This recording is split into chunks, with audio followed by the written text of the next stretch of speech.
All right, we are live. My name is Andrea Thompson, the only one not on camera, and I'm the founder and director of the Film Girl Film Festival. And I am here with many of the directors from our late night shorts, Bitchin Shorts Block. And I'm just going to go ask each of these filmmakers to introduce themselves and briefly introduce their films, and we're going to get into it. So, Isabella, since you showed up first, yes, I'm singling you out right away. Why don't we start with you? Well, hello, my name is Isabella Hicks. I am the director of Loteria. And yes, this film was my senior thesis film that was supposed to premiere exactly 9 months ago today. Oh, no. So it's actually kind of cool. It all came back around full circle. Happy anniversary. Thanks. And Gretchen? I'm Gretchen Hasse, and I am the animator and director of We Are Fighting You Now, which is a music video by Amy Soraya and The Outcome. Kate? And I'm Kate Mitchell, and I'm the director and producer and co-choreographer of Golden. Britt? Hi, I'm Britt Lauer. I'm the writer-director and one of the actors in Circus Person. Vanessa?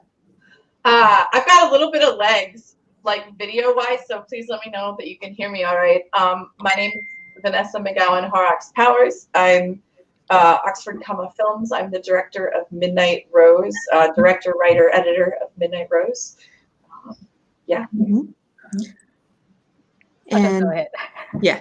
Jacinta. Hi, I'm Jacinta. I am one of the co-writers and the director of The Gift.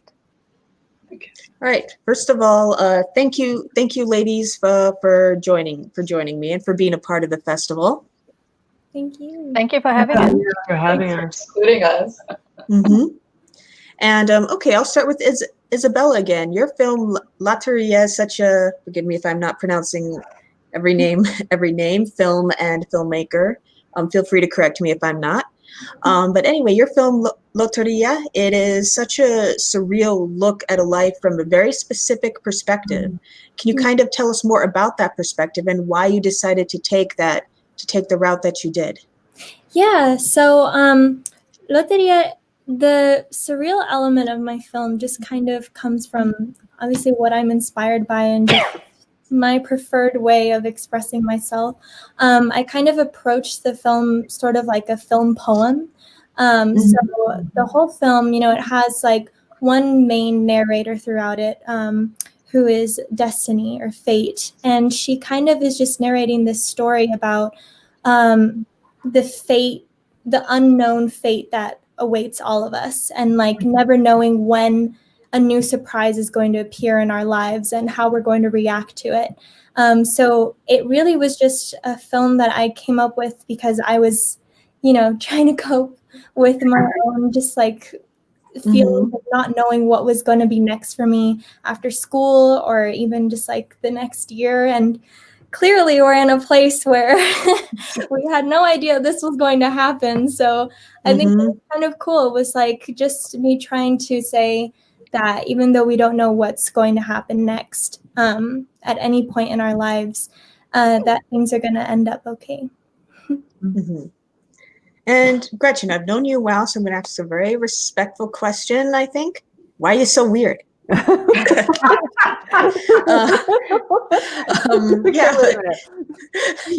Anyway, totally.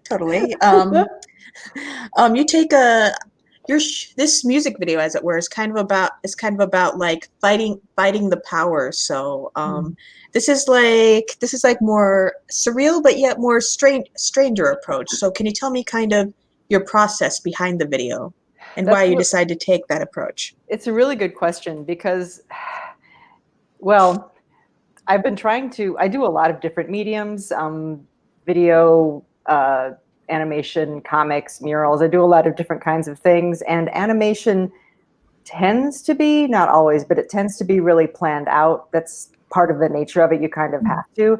But this piece, I wanted to be more, I wanted it to be more of a surprise as I was working on it. And I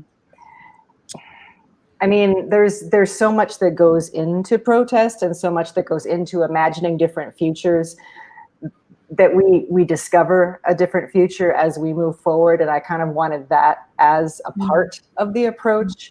A lot of the images that I did were rotoscoping of the individual band members, which means tracing over video and having that be the animated piece. And also photographs that I took on vacation in various different parts of the country, and then found video footage. And it came together as I was creating the piece. And as we went on, because we worked on it over a period of 2 years. And one of the lines of the song is, "We're fighting you so we can breathe." And that was before George Floyd, and that was before COVID. And it has obviously different meanings as it goes along. So that new meanings became apparent throughout the whole creation process. And I think was kind of part of my point in doing it that way. And Kate, you also take quite a few interesting approaches with your film. Like it's composed almost solely of a surrealist and a dance approach, but you also use an older dancer, which like you frankly don't see in the dance world at all, and frankly not too often in the film world. So why did you decide to approach your topics that way? Well, I thought that first of all, it's important to portray older women as being as vibrant as women of any other age, and as women who are intellectually and emotionally, and particularly in this film, sexually vibrant, sexually powerful. And I wanted to... Whoops. Sorry, phone's acting up. Go ahead. Okay, with dance, I was able to come so close to the dancer, and so we got to see her wrinkles. We got to see the veins in her hands, and that was really exciting to me because it really defied typical attitudes toward older women. But women just shrivel up and die after age like 30 or 35. It's a common fact. Yes, exactly. Yes, you're disposable. Exactly. Yeah. Yes, seriously. Thank you for that. Yeah. And Britt, your film was also quite fascinating. In the way like it was a woman like trying to embrace a less planned area of her life, but she was inspired by the woman her partner, her boyfriend, left her for. So that is such a usual route to take, and she is not resentful of this woman at all. She's deeply pained, but she doesn't seem too resentful. So can you kind of explain like how you came up with that idea? Well, I think I would be resentful in her place is all. Frankly, less inspirational. Well, of course, when you're in that position, which I have been personally myself, you go through a myriad of emotions of which you could spend a whole feature film exploring. But the experience that was most compelling to me that I had personally was this feeling of being so drawn to quote unquote other woman, and so touched by how much we had in common, and how different we were as well. And there's this beautiful part of life bringing you to your knees where you get a chance to rediscover yourself, much like we're doing now collectively, globally. Yes. Brought to our knees, and we're really more similar than we are different in those in that humanity. And that's really the seed of the film for me, is the humanity of sisterhood, and how when we can see one another as sisters, we grow and are able to love ourselves even more. Yes. Yeah, I loved that aspect, like still having a healthy relationship with another person, even though that person had probably not meant to hurt you, but was still the cause of your pain. So I thought thought that was such a beautiful way to look at love ending in a way. Thank you very much. Welcome. And Vanessa, your film was a very different spin on the superhero genre, and especially the superheroine genre, where this young woman, this girl, really, she was this this teenager who went out and fought crime, but she also had to deal with the very real consequences, mainly that because that the collateral damage on her body, they thought that her parents were doing this to her. So why did you decide to explore that aspect of the superheroine story? That was also quite fascinating to me. Thank you. Yeah, I grew up and I was always the young girl looking for those strong female characters. You know, I loved Xena, I loved Buffy, I loved the Pink Power Ranger. And whenever we would play a video game, I'd always want to be the single girl character that there was. And the superhero genre just didn't hold much love for me as a young girl.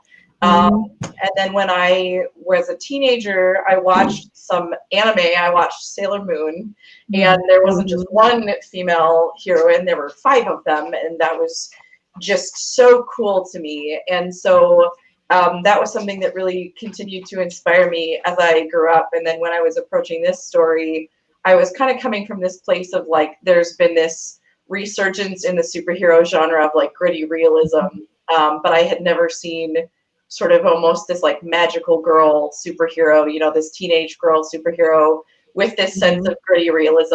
And I think that stories of what people give up to help other people are really fascinating. And I was really interested in what if you had this young girl who's a superhero, who has to make a sacrifice to protect her, you know, secret identity and to keep being true to herself. And so I think it was sort of inspired by this sense of real consequences with this sort of magical realism story, and just what people are, and I think what women and young girls are capable of sacrificing for the people that they love. So yeah. And yeah, speaking of sacrifice, Jacinta. Yes.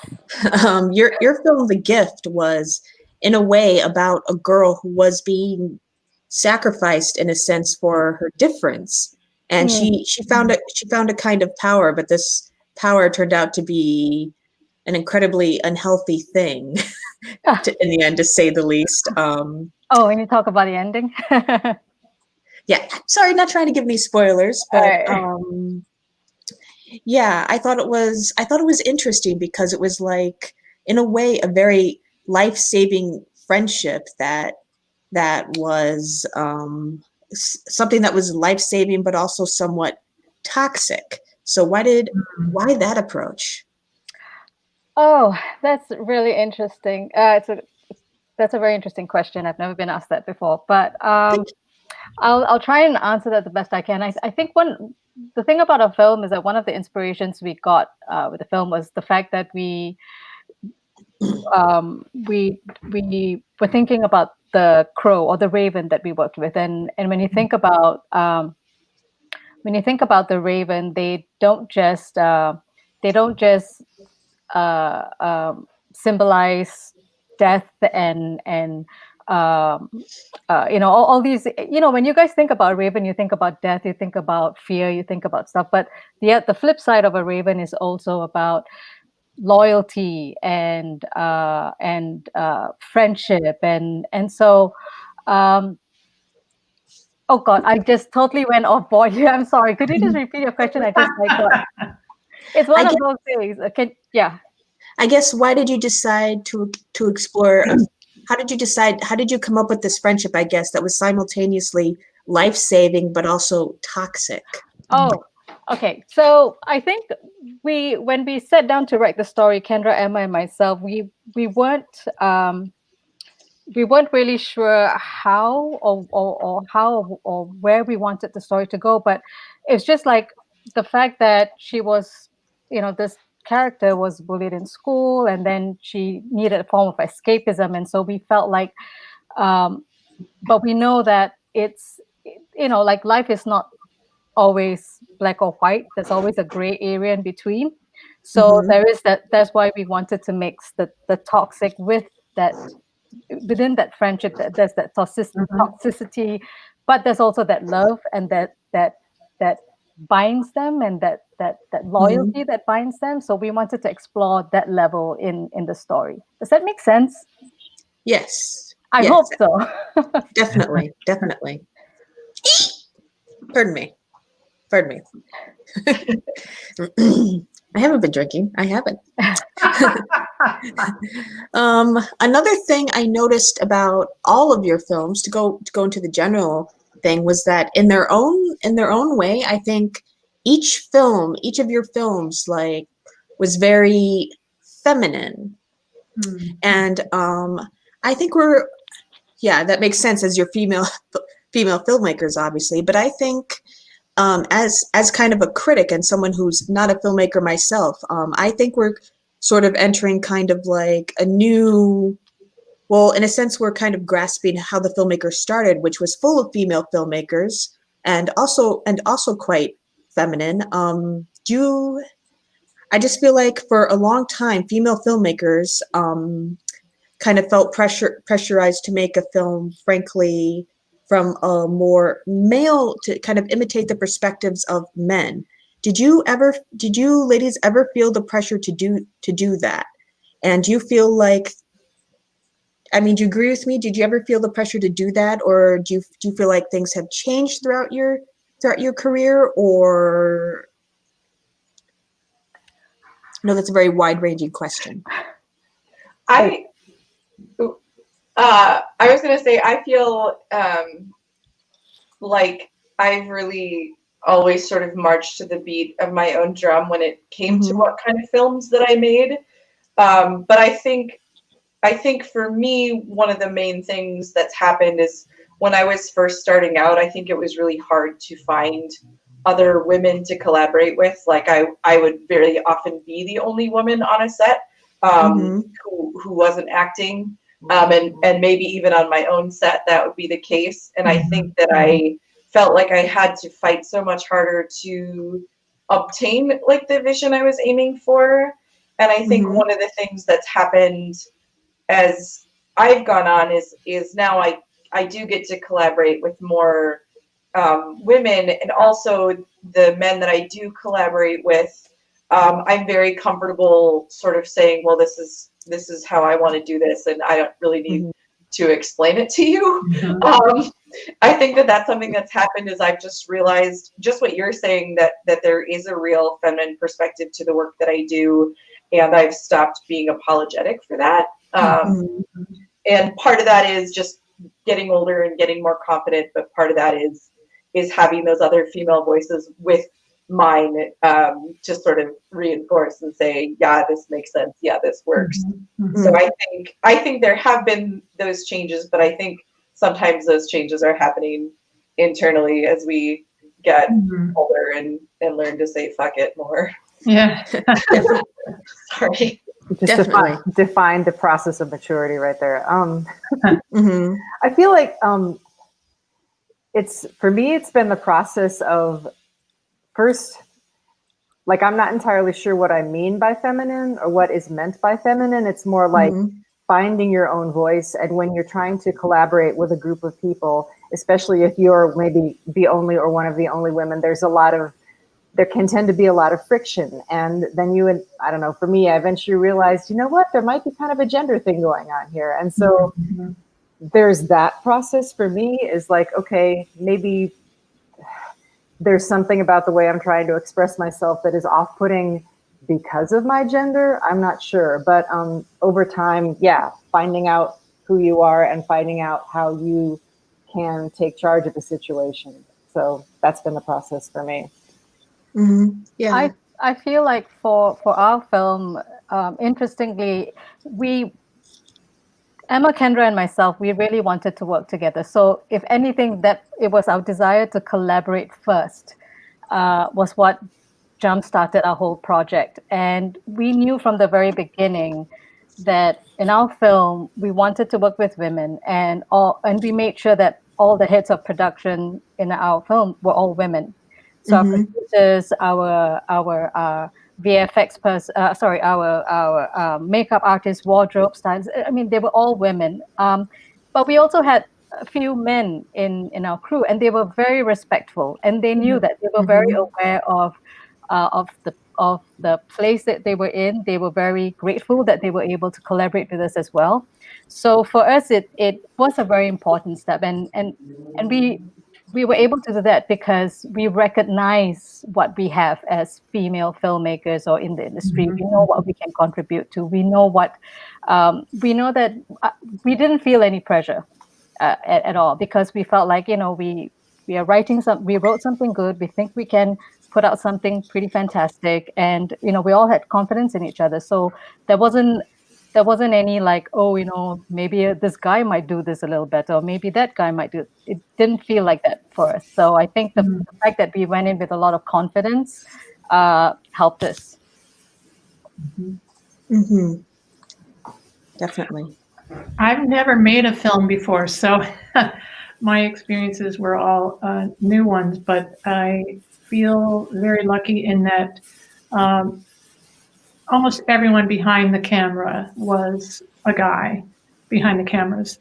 But what was amazing to me was this was a crew of, mostly 35-year-olds. And here we were telling this story about a 55-year-old woman, and they were so like 100% into it. It was really, really special.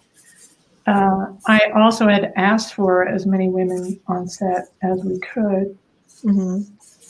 So there were a few, which was wonderful. But also about femininity, I was thinking about that a lot with my film. I really wanted to express and assert a woman's right to define her own femininity, and to just, revel in that. And at the same time, I also felt that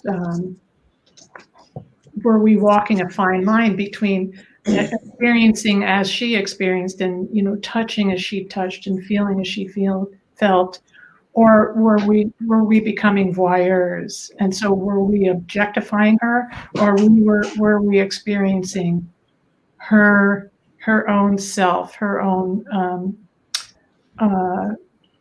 power? And that was really interesting. I feel really fantastic the way it worked out, and because the dancer and I became very close, she just brought it all in.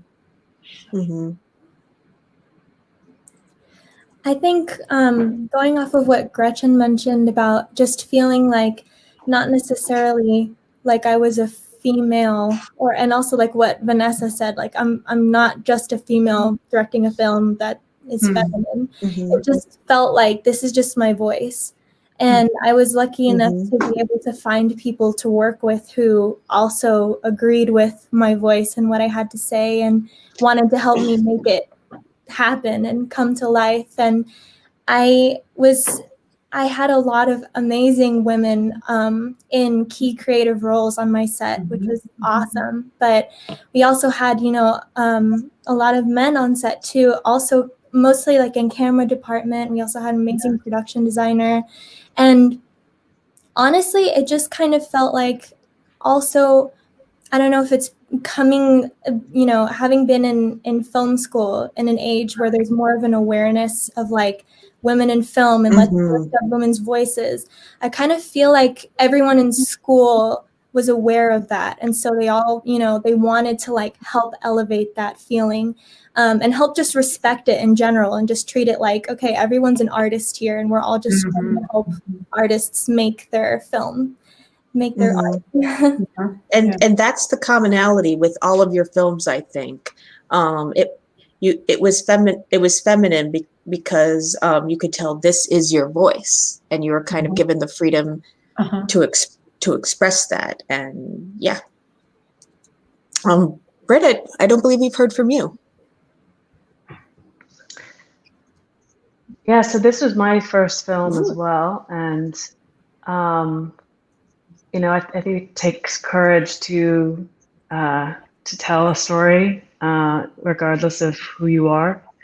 But definitely representation matters, and I have spent before my directorial debut. I spent a lot of time in front of the camera as an actor, and I've worked with a lot of incredible female directors, and I think just being around both approaches. I mean, both, there are many approaches, but a masculine and a feminine approach, a blend, you know, I think a balance of that is really important to me.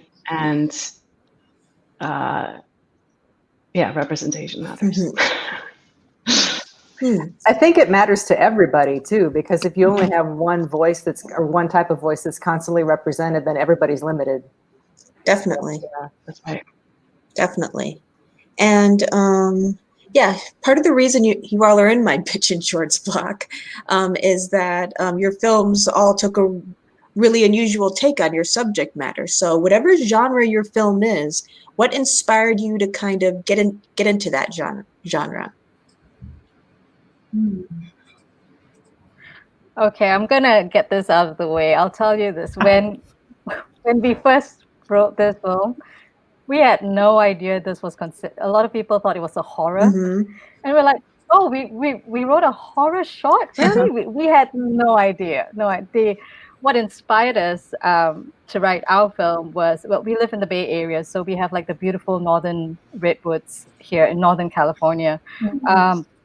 So the forest, the forest that's nearby, and the fact that when we wanted to write from the perspective of a young girl and how and how she grew up in sort of like a sort of isolation, and we wanted and the forest and represents the isolation, plus having thinking about having her act with the raven Drake. He's an amazing big beautiful bird, and if you see the film, he looks pretty, I'll eat you, but he on set he was just hopping around, very cute. He was just friendly with everybody. It's just but yeah, like he was also another inspiration, because like I spoke about how ravens are known to be known for like a certain they project a certain kind of image, but they also are so different in real life, and they embody so much more than just death and all. So that also inspired us, and then we thought, oh man, to be able to have her in isolation and the redwoods, and it just like totally all came together for us when we were writing the story. And I think because we had all these elements, that's one of the big major reasons why we don't have dialogue in our film, because we wanted the elements to speak for themselves. So our goal was to bring people on a cinematic journey in like this kind of magical realism / fantasy. We just didn't know we were also bringing you on a horror journey. So, but we did, and we're proud of it. We're owning it. We're proud of it. We're just very proud of this film. So, Excellent. I think I was excited to take on the superhero genre because I really love action scenes, and I was really excited to get to have our lead actress, Callie, who's about 5 feet tall, fight a guy that was about 7 feet tall. That was really exciting. And also, like, I think I was really excited for all the aesthetic opportunities that a superhero film presents. We got to do really colorful lighting, and when we storyboarded, we really wanted everything to look like comic book panels, and so getting to do something that was both a story that I cared about, but also something that was going to be really aesthetically exciting was sort of, I think, the appeal. And getting to light the baseball bat on fire and swing that around. And I think there's this assumption that or like, and this is outdated. I think there's an outdated assumption that when you're making a feminine film, a feminist film, which is this term that we've sort of explored, that it has to be like very thoughtful or quiet. And not that there's anything wrong with doing that kind of piece, but I think that I was like really excited to do a piece where it was like, it's going to be this great action piece that's really pretty and looks really slick, and then also happens to present this sort of superhero in a way that you haven't seen before. I also love teenagers, and I believe that teenage girls can do anything. So that was that. Nice. For me, I come from the world of dance, and so I've always, performing and choreographing. So I've always thought of dance in terms of performance within a frame, the frame being the stage. And if you are in the audience, unless you're in a very unusual theater setting, even if you're in the front row, you're seeing the movements and the patterns of the dancers. And if you're lucky enough, you're seeing the sweat of the dancers too. But when you get onto the stage or in the space with the dancer, with a camera, right here, then you can experience so many more things about the dance than you would ever be able to if you were in a theater. And it gives you the opportunity to imagine how things feel and how that movement happens, rather than seeing what might even seem like a pose from the audience. So that was my jumping off point. I think for me, again, it was the surrealist genre, but I also had this element of like poetry that I really wanted to use. And I think it's because this film is almost like a mini existential crisis. And I think that poetry, it's like, I love the idea of poetry being so full of like, there's so much to discover in a poem, and it takes time to kind of understand what it means to you. So I think that's also, you're going on this, in my film, you're going on this journey of life, and you're trying to figure out what each of these obstacles along the way are supposed to represent in your life, and what you're going to learn from them and how you'll grow from them.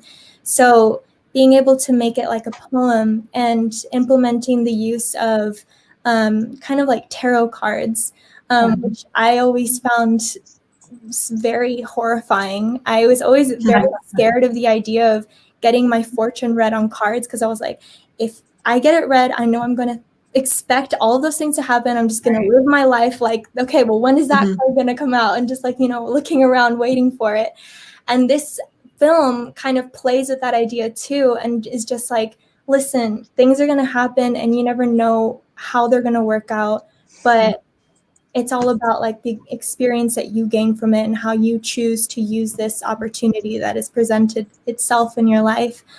So I used a lot of those kind of elements of,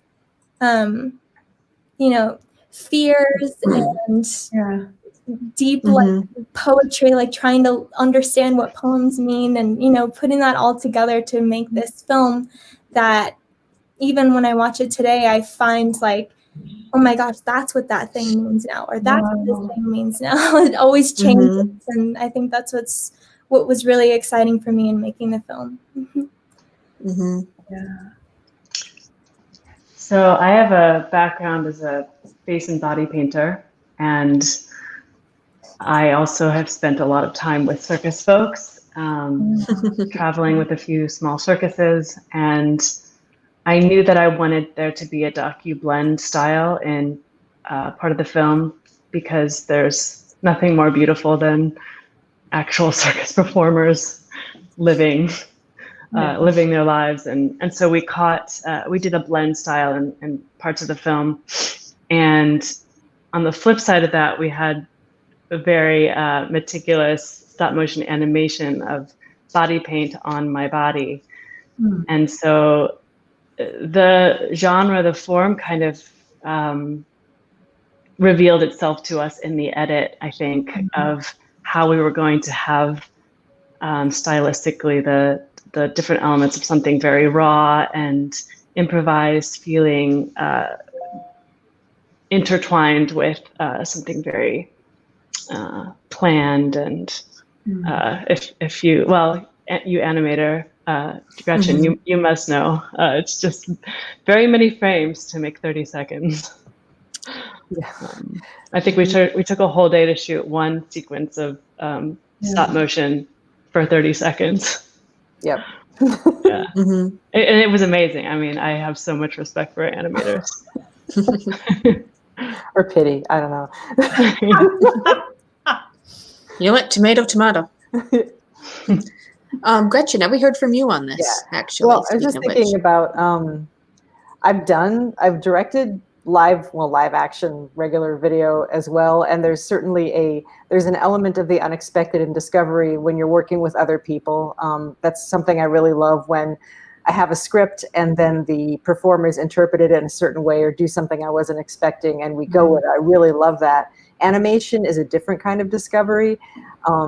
It does, I mean, you do have to basically create everything, but you can also just be like, I need horses here, and you put a horse in it. You can do that. Or I need a flying boombox. I'll just do that. Now it's going to go to the clouds. Now there's a sea monster. Oh, maybe not. I don't know. Just you can sort of, I mean, it takes some effort, but you can riff off of things that you want. And that seemed appropriate to this because, again, it's like if you're talking about rethinking what the world can be like, there needs to be surprises, and there needs to be, okay, I guess we're going with this now. Now we're going to go underwater. Okay, fine. Now there's a squid. All right, cool. Now we're, that's kind of part of the point that moves you along. So that it seemed appropriate for this piece. You mentioned backgrounds, and speaking of that, you all are in very different genres. I believe you all live in different cities, and I'm curious, like, and we also seem to have all ages represented here, and I'm quite curious as to if you think, like, the film industry in general, or for you personally, do you think? I'm asking this question of a lot of filmmakers. Do you think there have been changes post 2016, shall we say? For better, for worse, or? I want to defer to the other filmmakers here because I have no experience prior to making this film. But did you make any observations yourself? I was actually, before I went to school, I was acting a lot. And then I decided, like, I want to make my own films, actually. And so I went to school. I hear that a lot.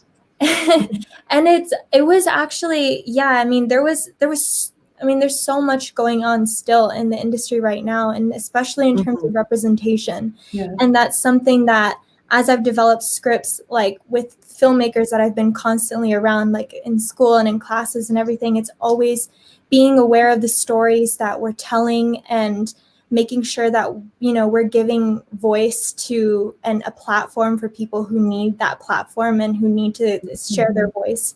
And yeah, there's just, I think especially in diversity, it's been amazing and so great to see how that has, like, just, there's been so much of an influx of people embracing that and wanting to bring that into their films and share it in their art. Especially with, like, again, I'm referring to school because, you know, it's just like all these new filmmakers and all these people from so many different places who come from, like, different countries who tell stories in different languages, and you're seeing that every single day, and you're like, oh my gosh, there's so many voices out here that we need to give a platform to, for them to tell us their stories. And so, yeah, so I think the diversity initiative that the industry has taken has especially been prevalent and like amazing to see and witness. For me, I think, like, well, it's about damn time. Yeah. Seriously, you know, if you talk about 2016, I mean, during that time, sure, you know, everyone is opening up, especially to more female filmmakers and creatives in general in the industry. You can be a producer, you can be a gaffer, you can be a writer. You know, as long as you're a female, I think, yeah, they're slowly starting to open up, which is great. But for me personally, speaking as a minority, there's still a different layer that we have to go through. I feel like that's another level that another glass ceiling we kind of have to crack, because it's you know, I'm glad that we get this platform, and it took us a long time to get here, but we are still at the very tip. We're still at the very surface of this Oh, yes. huge iceberg, you know, and so we still have to shatter these glass ceilings, and I'm just very grateful that we have this platform for us to do that. And I hope it's not a fluke, you know. I hope it's or not a fluke, but I hope it's not like a one-time thing, you know. Like for a few years, people sort of like woke up and say like, oh yeah, you know, this is what we have to do. We have to give people chances, Right. and then Mhm. just leave us by the wayside after that, you know. So time will tell how far we can go as women, as creatives, and as minorities. As you know, diversity and culture is so important, and I think the whole world is beginning to realize that. But it's just unfortunate that they're realizing it through such unfortunate terms. But if this is Oh, what it yes. takes for us to wake up, and for Right. everyone else to wake up, then, you know, let's just, you know, forge on, go ahead. I have to say this. So the very first time I went to Sundance was in 2008, and it was a really great experience, but it was also one of the whitest experience. I Right. was like, wow, okay, you know, but there's nothing wrong with that. There's nothing One wrong of the with that. whitest. It's just like, it's just, you know, the snow is white and the people's white. That's great. No, but you know, it's great. Listen, I had the people that were amazing. We had a great time. So I went again last year, 2019. Oh my God, it was a sea of colors, Okay. and it was so wonderful. And I just kind of went, hey, Sundance, you know, you're getting it. You know, and I hope like more festivals, more organizations will As a open. film critic, like part of the reason is Sundance put its money where its mouth is and started not just putting money into filmmakers, but suddenly all these film critics that couldn't have gone before, they got this critic stipend to go. Right? So yeah. Wow. I mean, it's just something that I hope, I really hope that if you're going to take up this mantle, and if you're going to take up this spear, and you're going to be fighting for voices, don't put it down, you know. Just if you decide you're going to lead us through this war, then, well, not war, but you know, you're going to lead us through this this new dawn of new day or whatever, then just keep leading, and just keep opening that path for us. And an event like Sundance is so important because all the films are just emerging, and it is so expensive to go to Sundance. It's not like New York or Toronto where you can find an Airbnb for like cheap. Right. You are going to pay so much for housing there. It is so really small. expensive. It's that's why it took me so long to go back after. It's like, but yeah, I'm just glad that, you know, it was just a really nice, heartwarming feeling to see. Just that it was a huge difference just to see of people there. I loved seeing it when I went there. Yeah. It was such a change, and I It loved was. it. But yeah. Anyway, the other filmmakers. Could I add, or does someone else want to speak? I want you to add while we're in the middle of the conversation. Okay, so I just wanted to add that following what you said, Jacinta, that about 10 years ago, I started realizing that I was really sick of watching feature films with white couples, and they're normal people, but they're standing in this middle of this $250,000 kitchen, all right, accoutrement, and it's sort of the same story we've always heard.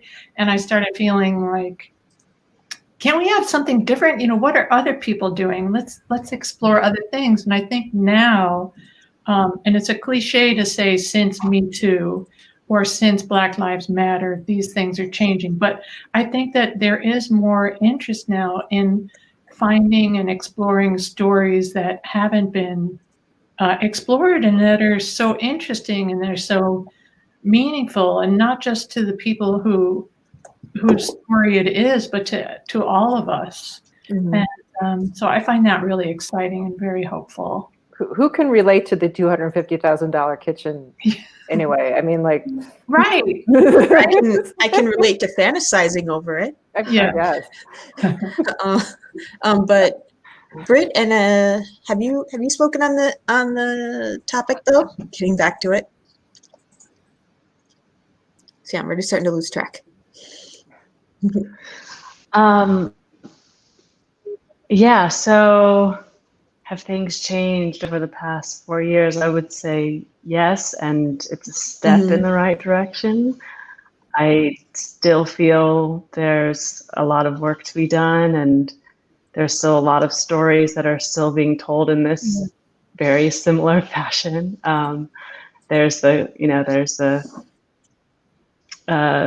There's the hero's journey that is just replayed over and over and over again, and there are so many ways to tell a story, as many ways as there are to write a song.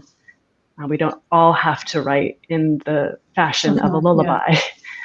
And so I think when you have multiple perspectives,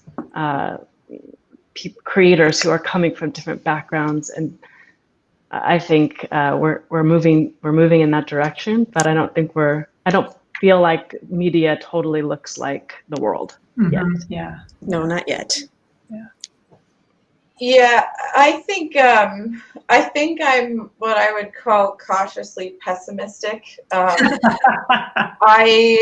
white, and I know that that's privilege. And I still, as someone who makes films artistically, but I also am an editor for my day job. I'm trying to do this professionally as well, and it's still on the regular. I see 40-year-old white men getting jobs that I am more qualified for. Right. And I think that at least in my city, which I don't want to throw under the bus, but I think that the film industry, both artistically and professionally, is still run by middle-aged white guys, and they are telling some stories that are different. One of my good friends just directed a heartwarming mother-daughter piece that I got turned down for.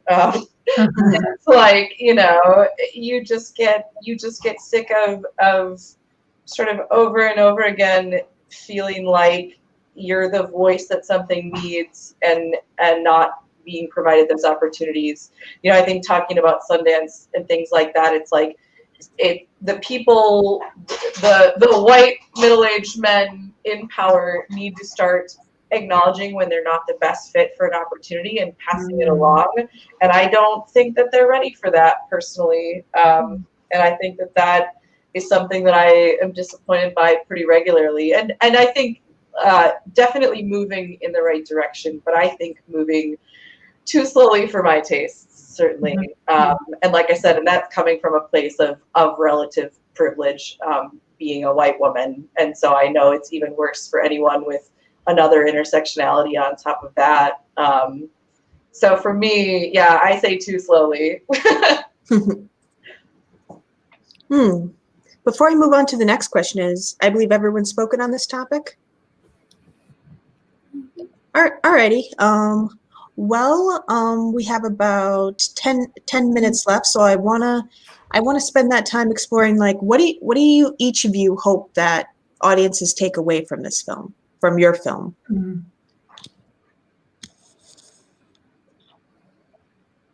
For the gift, what I want the audience to take away is to embrace people's uniqueness, and in all its forms. We can't all be the perfect young girl, perfect young boy. We each come with our own minds and our own individual mindset, and so with my character in the character in the film, the fact that she's got these large ears and she's constantly being bullied. I just want my hope is that people who watch this film, they go back and they have like a conversation. We want to spark conversations. We're not a PSA. We're not telling you what to do, right or wrong. We want to spark a conversation. Go back and talk to your kids or talk to your teachers and all that, and start talking about, different individual people and how they are, how they come, and to embrace them and to be open. So that was what we were trying to achieve, and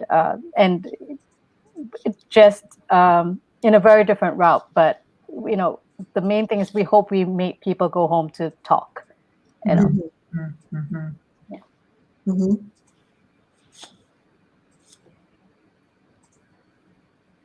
Vanessa, how about you next? Sure. Yeah, I mean, on a surface level, I hope that people are entertained by my film. Like I said, I think that that's actually really important to me with a piece like this. I think on a deeper level, it's a reminder that we don't know the struggles and sacrifices that other people are making. And in general, I think that women are so much stronger than they get credit for. Girls, women, and I think that, like any woman standing around you who's still on 2 feet after what we go through deserves your respect. So I think just on a surface level, to be entertained, to have fun, on a deeper level, to think about just what other people go through and what women specifically go through that you don't necessarily see or understand. Britt, how about you? I hope people are inspired to follow their own running away with the circus dream. Whatever that may be, everyone has one where they're like, what if I just did this? And maybe it's not that exact thing that you go and do, but something adjacent to it, something that gives you that sense of like really living your life with abandon. And especially when a broken heart is just, the invitation for that experience.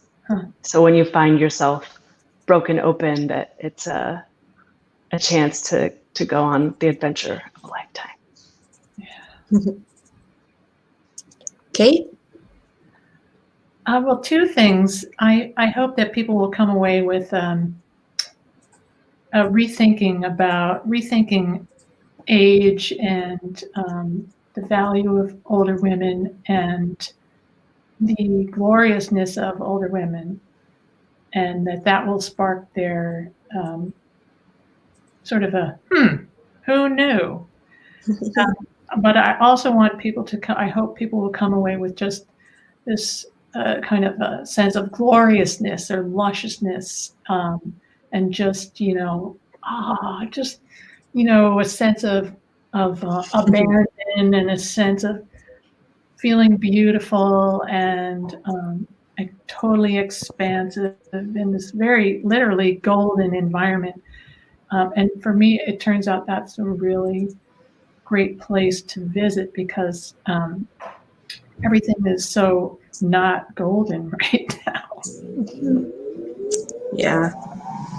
Gretchen?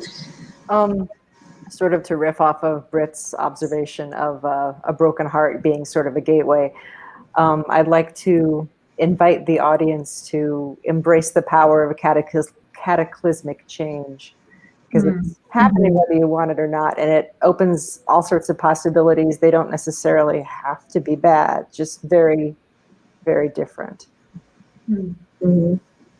Isabella? I think one thing that was really important to me with my film was showcasing Mexican culture in a way that you don't usually see it showcased in television and media today, which is kind of a more grimy or dark side. To me, it's always been so beautiful and colorful and filled with so much fantasy and folklore and magic. And that's what I really, really wanted to bring into my film and into the rest of the art that I make. I just want to give a voice to Mexico that is beautiful and fun and inspiring and unique. So I think that is one really important thing for me in my film and my art that I'm creating. And also in my story to just be able to embrace the unknown, which is something that even though I made a film about it, and when I finished it, I was like, yeah, I get it now. Now I'm like, okay, no, never mind, I don't anymore. And then every time I watch it, and again, I just feel like I get a grasp of whatever I'm worried about or nervous about in my life that's unknown to me. And just kind of being able to have this film that shows me that things will work out in the end. It's really important for me, and I hope that that message is sent out to everyone who watches it, is that they know, like, no matter how unknown and scary things may seem, in the end, everything's going to be okay. Mm-hmm. You know what? On that note, since we have actually a few more minutes, I actually want to explore, like, in this point of your lives and in this particular cultural moment, at the end of a truly insane year, like, what's next for you? What's next for all of you? Mm. Good question. Yeah. Isabella, so why don't we start off with you then, and we'll go back down, Yeah. as it were. Well, it's very interesting to graduate, not really graduate from school into this kind of environment where you're like, wait, what am I supposed to do now? But for Something me, very carefully. yeah. 6 feet For away. me, it's just been working on scripts and stories that I want to tell, and just kind of building up an arsenal, at least right now, for when things get back in motion and being able to go out and just create. So, yeah. Gretchen? I'm working on a comic that's actually it's being printed and serialized in a music magazine. It's a long story. It's kind of a magnum opus of mine, and I mean, these last few months have actually been really productive for me. I know I'm really fortunate to have that be the case, but like I said, I work in a lot of different mediums. Comics is one of them. I wrote a short script that I'm trying to collaborate with some friends, like remotely directing a video, which has been an interesting experience. I'm trying to figure out how to do that, how to do it during COVID time. So that's the project that we're working on long term too. So. Kate? Well, I found myself really affected by everything that's been going on this year, and it's kind of, not derailed me, but it's kind of pushed me back a little bit. And I was hoping that I would feel much, much lighter with a new president, and I'm still hoping that that is going to happen. And yeah.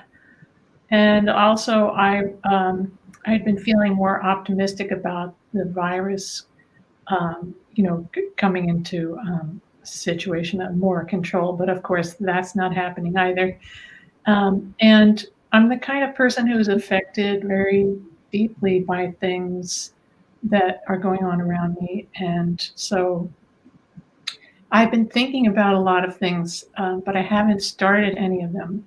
I'll get this rush of creativity and of like, yeah, that's a great thing to do. And then the next day it'll be like, well, I don't know, maybe, So it's great to hear and be inspired by new filmmakers about moving forward. And Britt? I'm actually in New York right now. I'm acting in a new Apple TV series. Congratulations. We're stop and go a little bit. Thank you. Stop and go a little bit because production is, takes a little bit longer these days. But I'm super grateful to be working, and I've got my eyes set on making more films within the circus person world, inviting other directors and writers to add to what I'm thinking of as like a film anthology series where we follow different circus performers. And yeah, so I'm aiming for next summer for that. And Vanessa? So I'm really fortunate because my bouts of existential crisis and mental illness manifest themselves as me being an extreme workaholic. So it's been a very productive year. Before the pandemic, we made a film about miscarriage called These Imperfect Gifts that we brought through post-production during this year. So looking forward to that on the festival circuit. We made through 2 films this year, and we're finishing production on another film called Man in the Long Black Coat, and have plans for both a short and a feature film next year. Plus, I'm a theater director and looking forward to when the world is normal enough to do some theater. So my motto is basically never stop, never stopping.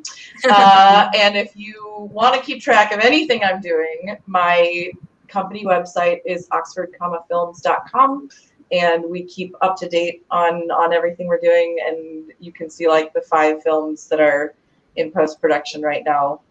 So yeah, lots of chaotic creative energy this year. We also made a film called 80 Ways to Have Fun in Quarantine. In like April, all socially distanced with like people filming on their phones and stuff. So yeah, it's been a very manic, productive year for us. Congrats on coping so well. Envy that method of coping. Jacinta?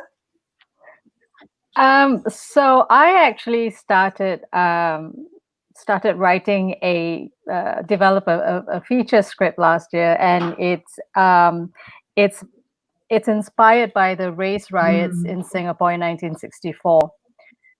So as I was working on this script, the riots happened here in the US. So it was a very surreal thing for me because, while writing and some of the scenes that I wrote were just scenes you witness on the streets today. And if anything, it ended up informing my script a little bit more, And so I've been working on that, and I've already finished the first draft. I'm actually working on a second draft, and I'm also working on another story that is about that deals with immigration and potentially domestic violence among Indian women. So yeah, my projects have always got something to do with the minority and our fights for rights and stuff like that. But so it's one of, I think it's one of my matured steps. It's not a horror, and You don't think it is. Yeah, I don't think exactly. I've yet to write the scene. But I just feel like, I don't know if you guys feel the same way, but I think as we evolve as storytellers, it takes us down a certain path. And I always thought, I would write maybe a comedy, I'll write this genre and all that. But I end up thinking a lot about myself as a person, as an Indian woman, as an Indian filmmaker. And I kind of went like, what? There's so many other stories out there like mine and other Indian women or other women of color. And I just felt like, I think this is going to be like sort of my progression in writing and telling stories from now onwards, but I still will dream about writing that comedy one day for sure. So yeah. Well, ladies, thank you all for joining me and for participating in this. And thank you for allowing me to screen your film in the Film Girl Film Festival. Thank you so much. Thank you. Thank you so Thank much. you, everyone. Thank you. Thank you. Take care. Bye-bye now. Bye. Bye. Bye. Take care.